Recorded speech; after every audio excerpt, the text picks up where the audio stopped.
Good morning, friends. I'm N.R. Mohan, Assistant Professor GFCC Davagere. Today I explain briefly about one more concept included in the income from salary. This is session 33. Mm, Recap. So, learning objective of this session is to understand the problem of income from salary covering retirement benefit of earned leave salary.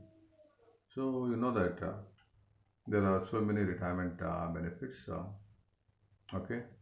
One is gratuity and pension and leave salary. Leave salary is also called encashment of earned leave. So, as per the income tax provisions, the leave salary can be encashed during the service or at the time of retirement.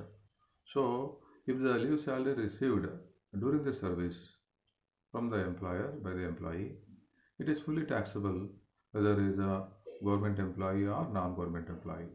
So, both are liable to pay tax because during the service they have received the earned leave. Second category is after the date of retirement. If the earned leave salary received after the date of retirement, then here employees are classified into two categories. One is government employees and non-government employees. Government employees here is fully exempted. Whatever the earned salary received from the employer, this is fully exempted in case of government sector. Non-government sector, that means private employees. Here the amount is partially exempted and partially taxable. So exemption amount is based on four important provisions. One is the actual leave due into average rate of salary. Leave due means the leave entitlement minus leave availed. So how do we calculate leave entitlement? As per the Income Tax Act, for each year of service, only 30 days is the leave entitlement. That means for 1 year of service completed, 1 month is the leave entitlement. So, as per company rules, it may be more than 1 month. That should not be considered. So, we can consider less than 1 month, not more than 1 month. And minus, this is the leave entitlement, minus leave availed means leave taken during the service. So, during the service, how many leaves you are already availed? So, those number of days must be deducted.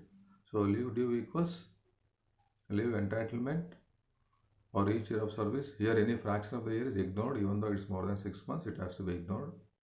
Minus leave availed. So, difference number of days or number of months is called leave due. Leave due into average rate of salary.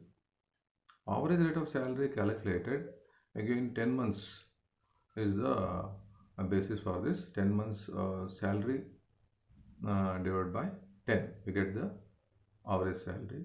Salary definition is, this is basic salary plus DNS pay plus DNS allowance if it enters into retirement benefit plus commission if it is based on the fixed percentage of sales turnover.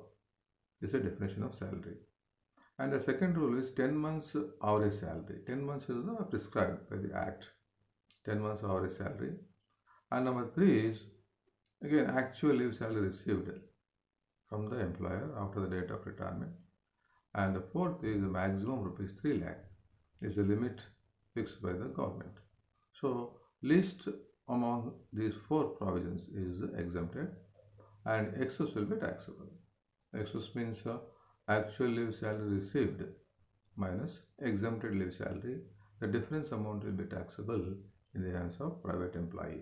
So this concept may be included in the salary problem. So salary includes either gratuity or pension or leave salary along with the HRA and rent-free house. Okay, all other remaining perquisites are taxable allowances like this. So the session summaries we have discussed about problem on income from salary covering retirement benefit or earned leave salary. If you go through the detailed literature, that means study material, there I have included one of the problem covering the leave salary. These are references. Okay, thank you guys.